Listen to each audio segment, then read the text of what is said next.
Okay, so for this next example, we're going from a raw score, right? And then we want to convert those raw scores to a z-score and then convert that back to a raw score of a different distribution. And the reason for doing that is standardizing, getting from one distribution and say we want to change the mean to a second distribution. So this example I have in my lecture, an instructor gives an exam to a psychology class. So for that exam that she gave, the distribution of the raw scores had a mean of 57, and so this, I'm going to call this distribution 1. So the mean was 57 with a standard deviation of 14.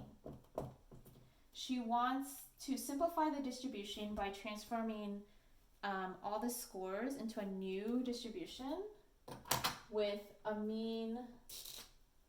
So I'm going to call this distribution 2.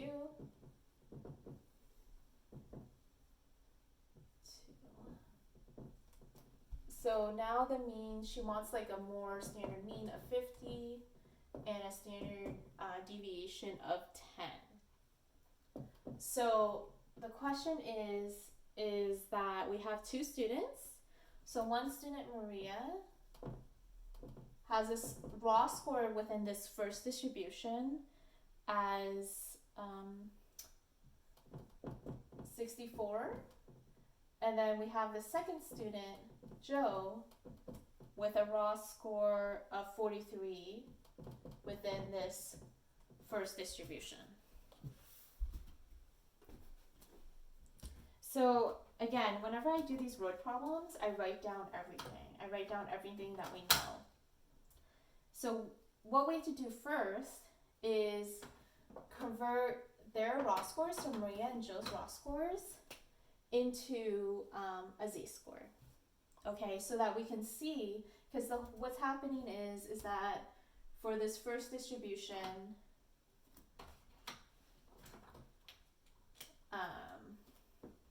they have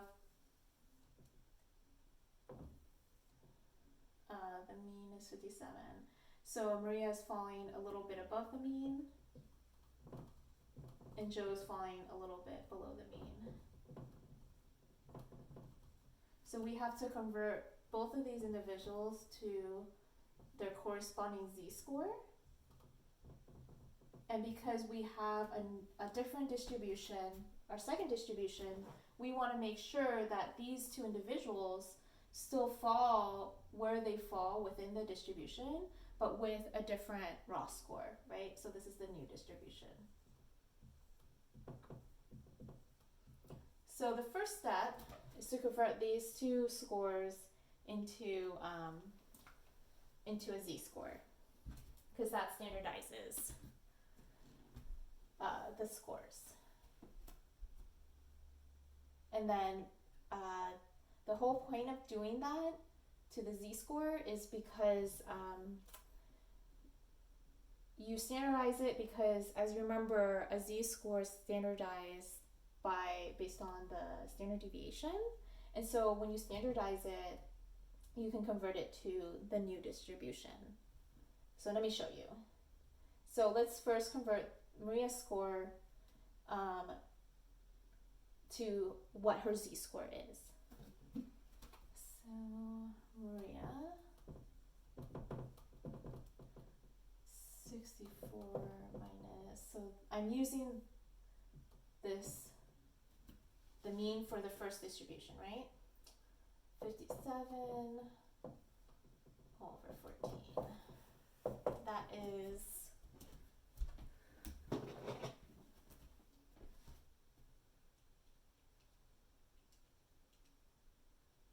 that's 0.5. Then z-score for Joe is 43 minus 57 all over 14.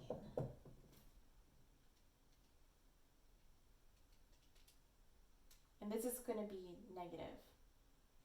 Oh, that's minus 1. because he was below the mean, right? So I know if I did this wrong, if this was not a negative number, because I could already tell from the distribution from just looking at the mean of the distribution 1 that he was going to fall below the distribution. So he had to get a score of -1. So now that we've standardized their scores, we can change their scores and figure out what their raw score is in a new distribution, right? Because if you remember, we use z-score to be able to compare two different distributions. So now I'm going to convert their scores, their z-scores, and see what their raw scores would be. So for Maria, and all I'm going to do is use the same equation.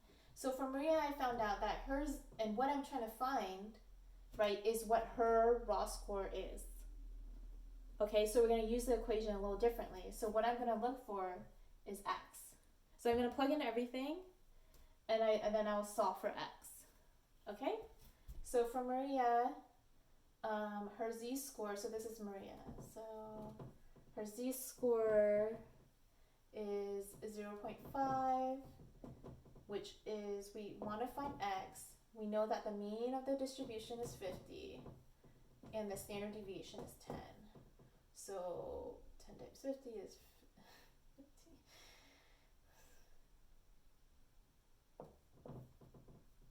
This is negative 50.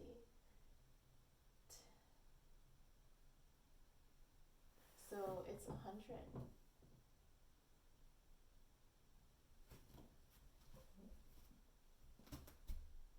Oh, 5. Sorry, yeah, I thought that was wrong. 10 times 10 times 0.5 is 5 plus 50. Sorry, this is why you shouldn't rush to do things. So the answer is 55. Okay. Now, so Joe has, so now I'm going to do Joe down here. Joe's z-score is -1. I'm going to use this distribution again, solve for x, right? Because we know the z-score and we want to know what his raw score is for the second distribution. So Joe has a z-score of 1, so I'm just plugging everything in. I want to find x minus and I'm using the second distribution because I want to see where does Joe fall in this new second distribution. So minus 50 all over 10. So